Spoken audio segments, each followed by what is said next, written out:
Hello, everybody. Graham Cofe here with another My Music. I hope you're all well. Hope you're enjoying the day wherever you are and whatever you're doing. In a minute, I'm going to be speaking to the wonderful Amaya and her echoes. But first, let's have this video from the wonderful Analog Trash, which has no echoes in it. It might have some echo pedal, I don't know. And there are lots of people in this doing lots of silly things, but do enjoy it. And if you like it, go to their website afterwards, which is down the bottom, analogtrash.com, and fill your boots. Thanks.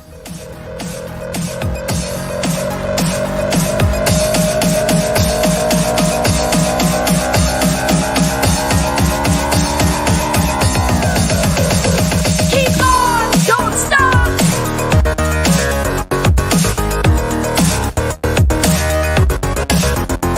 Keep on, don't stop.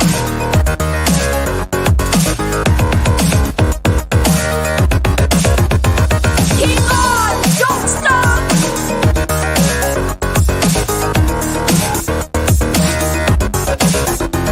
Keep on, don't stop. Amaya, how are you? Hi, I'm all right. Yourself? I'm great. I'm wearing my sunny top today. It's sunny outside. It's all good. There's a pigeon outside bathing itself in dirt, which is, fantastic. Where are you coming from? I'm from London. Lovely. Which part? I'm from the Southwest London area. Southwest London area. Yeah. Okay. Not given. Oh, well, yeah. Well, I was going to ask because I assumed you were from that kind of area because I saw on your Instagram that you played a gig in Putney. Yes, that was a few weeks ago. I think 3 weeks ago now. Yeah. I used to frequent that line loads of times. We actually used to meet in Wandsworth at a pub. Now, at the time, I don't know how long you've been in Wandsworth. At the time, it was an Irish pub.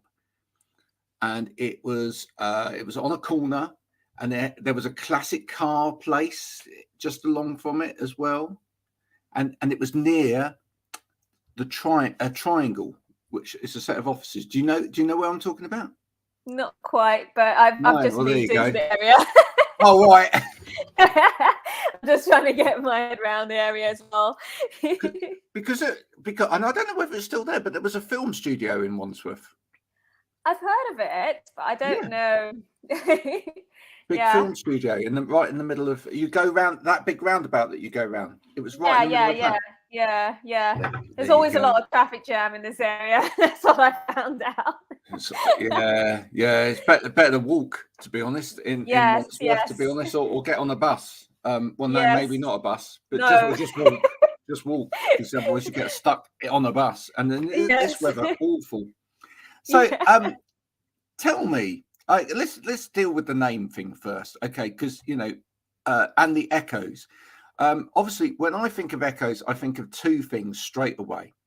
I either think of the Highway Rat, the book, where the children's book, yeah. It was a children's book, right? Where the rat finally gets his comeuppance by getting taken by the duck to that cave.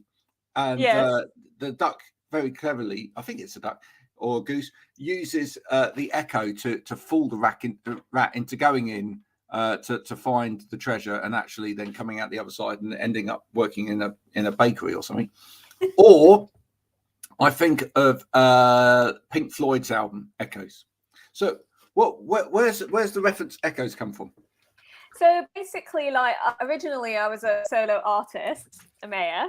And then I've had a band, and then I was trying to think of words, and I played around with a lot of words here because I wanted to use shadows, but that's been taken before, and it's like it was very difficult because obviously my music's very, very dark, and I felt like because my band, they were just sort of emulating that because I've written the music, and and they put their bits and pieces in it, but it's very much centered around me. I was a bit worried that obviously it needed to have my name, but it also needed to have them acknowledged as well. So it was interesting because, they're sort of like echoing and sort of responding back to my ideas and my sort of inspiration, and then adding their bits of inspirations when they're performing the music as well. So that's kind of how it kind of like came about. But it's been quite recent, the name and the Echoes. So I mean, probably anyone who's been following me for some time, you know, for a long time I was just Amaya. But because we've been working together and we've been performing and gigging like every few weeks, like and we've become like almost like a family. You know, because we're like not just, you know, a band, but we're also very, very good friends. And it's interesting because the guitarist has been with me for a long time, and he's been friends with me for a long time. And then the drummer and the other keyboardists were, you know, they were friends as well. So it's almost like two groups of friends merged together to make this band of ours. But yes, the music, you know, it comes from me. The inspirations, you know, come from me. Almost like the Omega source. I think it's a name. I think it's a name that suits. You know. Yeah, Thank you. I mean, your music is it's quite mysterious and ethereal in some ways as well. Yes, and and you have this big voice as well, which kind of echoes out there, doesn't it? It's kind of like a siren. So I think that all fits.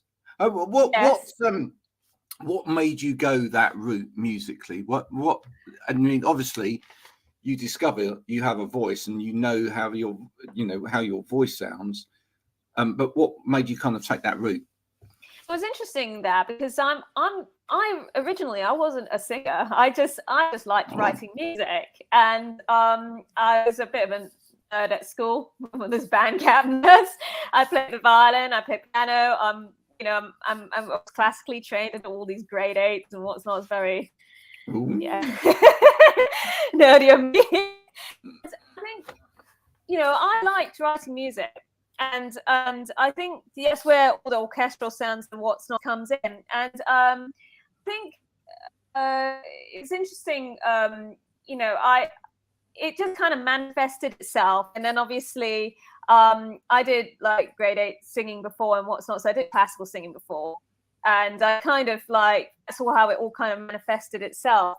I've also like met, you know, friends along the way.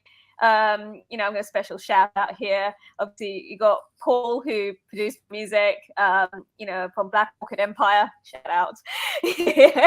And then obviously, and I've got another friend of mine, Wang, who, you know, again, like, you know, he kind of like, it was interesting. We had a lot of like conversations about music, and at the time when I first started all this, you know, I said I really like writing music, but I don't see myself as a typical pop star or pop person, or I hate the word pop star, but it's like I don't see myself as a pop artist. I just see myself as a singer-songwriter.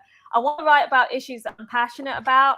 I'm very like influenced. I originally like was writing a lot of like film music, kind of classical scores. So that's where it all kind of came about. It comes from a classical origin, and it just manifested itself from there, and then it somehow evolved into dark pop. I you know, I liked, you know, a lot of like rock bands before. You know, I don't know if you know, like, this is going way back, but this is before my time. But it's Lacuna Coil, but I don't know if you've heard of them. Lacuna Coil, look, Lacuna Coil are within my time scale of music, right? I'll probably only back there. Yeah. All right, I'm old enough to go right back there, right? Yeah. So, but it's like one of those. It's a throwback. That's the thing, and Tattoo as well. The duo and everything like that. And Kitty, I loved like the metal sorts of music. And again, I like all those sorts of old school throwbacks as well, like Lacuna Coil. That like at the moment, but you know, Nirvana, Linkin Park was one of my favorite bands as well. Right. You know, so there's loads out there, but I for me, you know, it's sort of, it kind of came about from all of those sort of like listening inspirations, and I was quite an angsty teen as well, and I loved, like, you know, I was a bit of an emo as well, so it all comes from that really. And I Why kind of the darker side of things though? I mean, that's always an interesting thing. I mean, Lacuna Coil themselves obviously covered Depeche Mode. They did a great cover version of a Depeche Mode song, and that, you know, Depeche Mode came from not in the early days of Depeche Mode with when Vince Clarke was still there, but you know, it certainly became more sort of a dark pop type bit. Why the fascination in a way with the darker side? Oh, it's because basically, like, I'm very passionate about like world kind of politics and universal issues and everything like that. I've lived abroad. I've lived in different, you know, I've lived in Hong Kong, and I've traveled around. Like my family, you know, travels around, and basically, I'm very interested in like how like politics makes society and how society is restricted and you know, held down by like almost like agencies and puppet masters that we can't even, like, we think that we are in control of our lives, but actually we are not. And this isn't the stuff of bubblegum pop, is it really? Oh no, it's not. It's deep issues, and I'm very inspired by that because I come from a very mixed heritage background, and I take issue with like a lot of like issues around the world.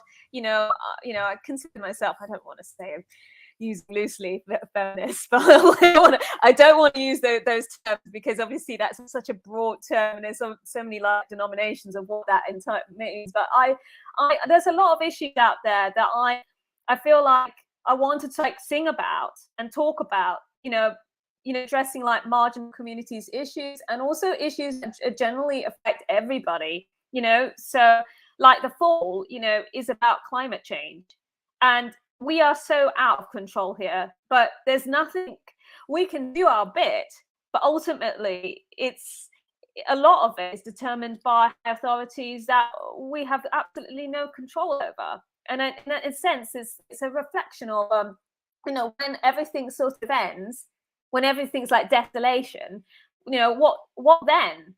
What was the point of all that? Sounds very depressing, doesn't it? Well, we try. No.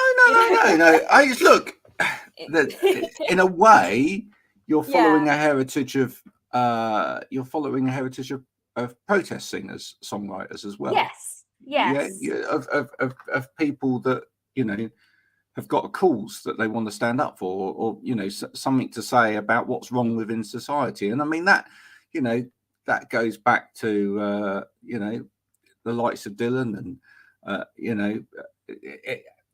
lots of artists, folk artists as well, who have written songs about what's wrong with the world. I don't think that's a problem at all within music. I think I think music falls into two camps loosely as well. I mean, one may be sort of entertainment, but also about change, and creating change. Do you feel that do you feel when you make your music that you're creating a change? Do you feel that do you ever get frustrated? So. Do you ever get frustrated that you perhaps can't make more of a change with your music? Yeah, I find music quite empowering because when I watch the news and I see what's going on around the world, and I feel kind of a bit helpless about, I can't, there's only so much I can do.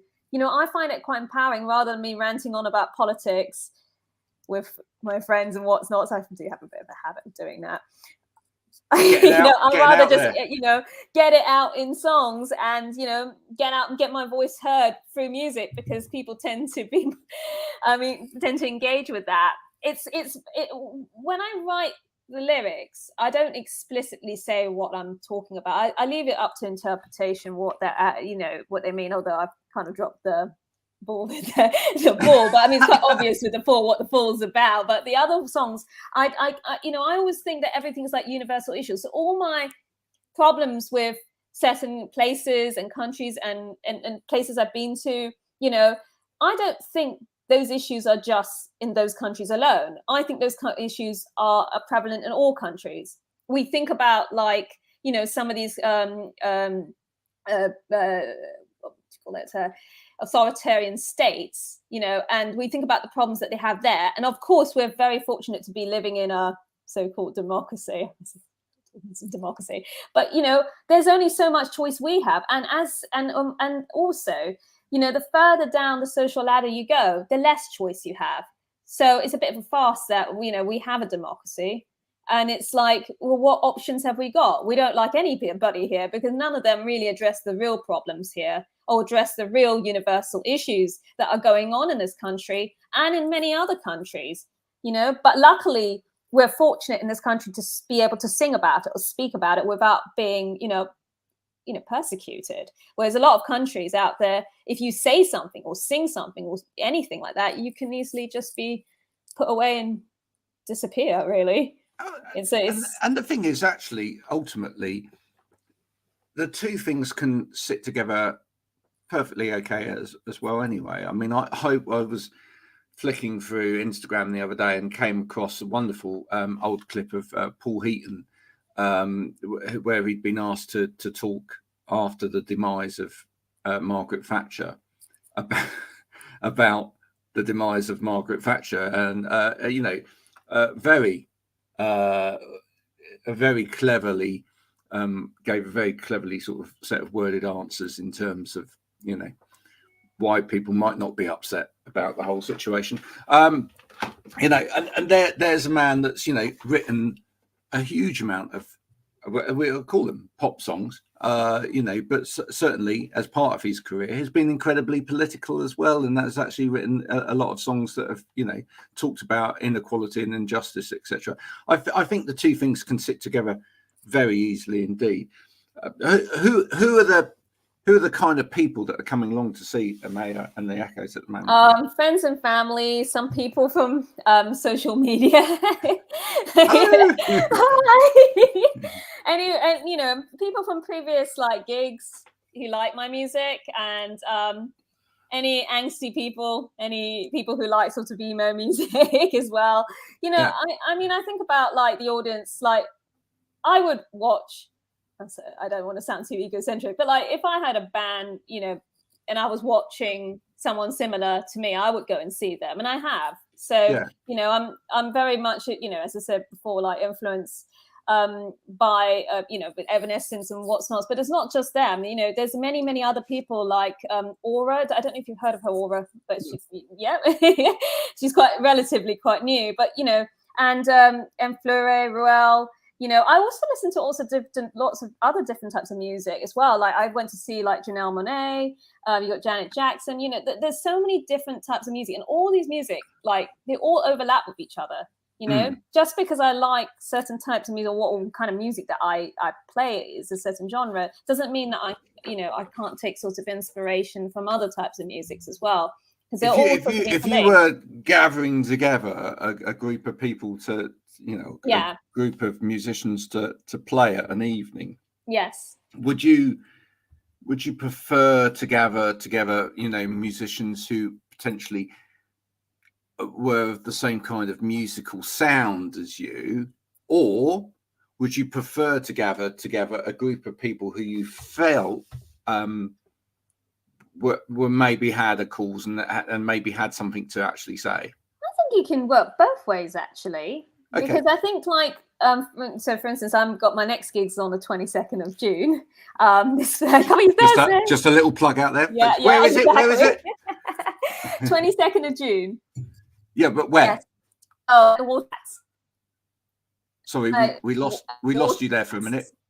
Oh, right. The Water Rats. Yeah, cool. And it's on this coming Thursday. And I'm supporting Iron Berlin. Yep, and Lucid Dreams, and they're more like electro kind of dream pop, kind of more electro dream pop. And they're not. It's not strictly, you know, it's not that similar in that sense, but it's electro music as well. So I think you can kind of like, you know, because I feel like with some my songs are dark, but there'll be songs that are darker than some songs, more darker than other songs, you know. But I think there are always like crossover opportunities when you're playing at these gigs. Yes, I could be in an evening with politically like-minded singer-songwriters or people who have issues with the world, But I could also be in another night where, you know, simply the styles are similar in some shape or form, whether it's electro music or even kind of like pop music, you know, and it doesn't matter, because I think that's good for variety, that we have variety, you know. And totally. That's what I think anyway. Now, listen, I want to ask you, as a classically trained musician who's, you know, actually got grade 8s and things like that, whatever those are.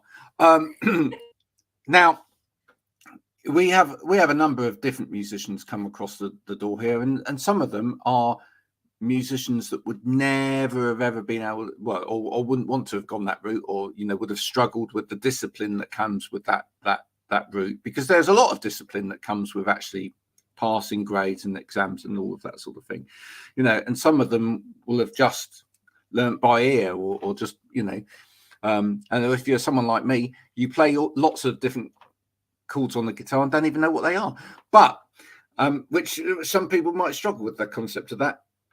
Was there any aspect of that kind of classical training that you felt this actually restricts me as a musician?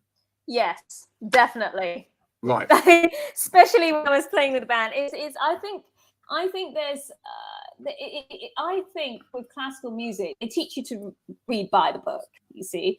And I think sometimes that's not a good thing, because because there's only so much that written notation can write down, you see. I don't want to go into the history of all this, but basically, like, you know, originally, you know, notations, I don't know if you know what neumes are, back in like the 9th century, 8th century, it's a means of sort of like making sure that all the sort of like choral music was unified, and the only way they could do that was by writing neumes down and kind of standardizing it. I won't go into a deep discussion about the Gregorian chant, but basically the problem is that like there's a tendency to sort of like read by the school, and I also have that tendency, because you know, I envy some of my band members particularly who play by ear. Most of them play by ear, who don't need to actually write things down, who don't need to, they can remember things. I've got a terrible memory. You know, I have to have everything like written down in score, in chords, in my practices, like I remember it. And even when I have ideas, I write it down and I record it onto like my Logic, and you know, it's all kind of, you know, I mean, it's all recorded in notation form or chord form or something like that. But it's difficult because that's how I've kind of been trained. And when I write, it is very, very classically structured. And this is why I think it's important, especially my later music that's not out yet, but will come out soon. You know, in order to have a variety of different types of like dark pop songs in this under the umbrella, you know, it's good to collaborate, you see, because then you get to have another sort of outlook of how you approach that sort of, you know, how to compose music that doesn't necessarily have to be so structured and rigid around like a piano, you know, composition, piano singing composition, which is what like my first EP was very much piano and singing. But I wanted to kind of like enter different realms of like different types of music. So obviously this EP this year is more cinematic, a little bit more upbeat, but more cinematic. And, you know, in the next one, I've started writing ahead, you know, is more pop and more upbeat. And that I had collaborated with Paul, and, you know, and I also, you know, worked with like my friend Wang, you know, who's a DJ, who's, you know, and then we kind of like come up with some ideas, you know, to how to make it sound more commercial as well, because it doesn't come naturally. And as part of that is the beat. And I'm not a drummer. My drummer knows this. Like, you know, I don't think that way. But it's interesting, like when someone comes up with a beat, right? You can come up with melodies, and I'm pretty good at coming up with melodies around a beat. But to come up with that initial, like, interesting, intricate beat is like, that's a skill in itself. You know? No, absolutely, absolutely. You know, so one that I'm not trained, but I'm trying to work on though. I think it's an interesting dynamic because you know, I remember having conversations myself where, you know, I've sat down with musicians who are classically trained, and I'd play something at a piano, and they'd go, "You can't have that there," and I'd go, "But I've just done it," because for me, music is ultimately it's sounds and spaces. So it's either sounds or the spaces between those sounds, and they inhabit a period of time, right? And the makeup of that then creates, this piece of music. So when someone says, "Well, you can't put that chord next to that chord, or you can't have that in there," it's like, well, if you can physically do it, yes, you can. It's organized sound, or maybe not organized sound if it's electronic music. It literally, it literally, I wouldn't even say it's organized. I'd literally say, actually, what it is either sound or spaces. It's one or the other, and that fits over a time period. And actually, it could be completely chaotic. It could have no rhythm. It could have rhythm. It could have, So for me, there's no restriction. There's no rules. There's no anything. I guess I think it's a question of intention, though. That's the thing. I think it's what is your intention. See, so if you think about like experimental composers. And going back to the whole point about aleatoric music, or like even Schoenberg, it's about what is the intention, what is the brief behind it, and that's that. As you say, it's sound and spaces. You can kind of like organize those sound and spaces around those parameters. So, I mean, that is such an open-ended philosophical question. What is music? But I think intention is a big part of that. You see, and I think so. I think intention's a big part of any creative process. Yeah. Whether you're writing a post for which I do all day long, for different people on social media, or you're creating a film, or because what you know at the start of that process, or before you start that process, is if you put no reference points or cultural reference points in there that anybody has heard before, you're going to make a piece which actually kind of disrupts the senses. It means that people will not necessarily understand this because they haven't got a reference point to latch onto. So that for me, it's really kind of where are those intentions? If you kind of make reference to something that someone's heard before at some point, that is automatically going to invoke particular emotions, feelings, or memories, because it may have some similarity to something that's gone before. Absolutely, and that's where sort of the background of where people are coming from. You see, it's so interlinked. Intention, background, musical experiences. Our experiences, drive what we create. Both emotionally and also in terms of what our background, what exposure we've had. So, if you've had like a classical background and, you kind of angsty music, or if you like, I mean, I like all kinds of music. I like all pop music, and it's interesting. Like all those, I never try to limit myself to a box, although it's important as well when you're an artist to know what your brand is, you see. So obviously I'm not going to be doing any Britneys anytime. Well, unless really? Dark Britney. No, Dark Britney. Dark Britney. Dark Britney. Dark Britney. Because the point is that like that is the that's the brand. That's what people identify me with and for, and that is fine. And I think it's important. Like I had this discussion before with a friend. Like everybody, and we was talking about this whole idea of like, can people sing? And I think that everybody has their own voice, and I think different people suit different types of styles of music, different types of, it's not a straight fix. So for instance, like, you couldn't a Whitney, couldn't sing maybe Tom Waits. Yeah, exactly. Yeah.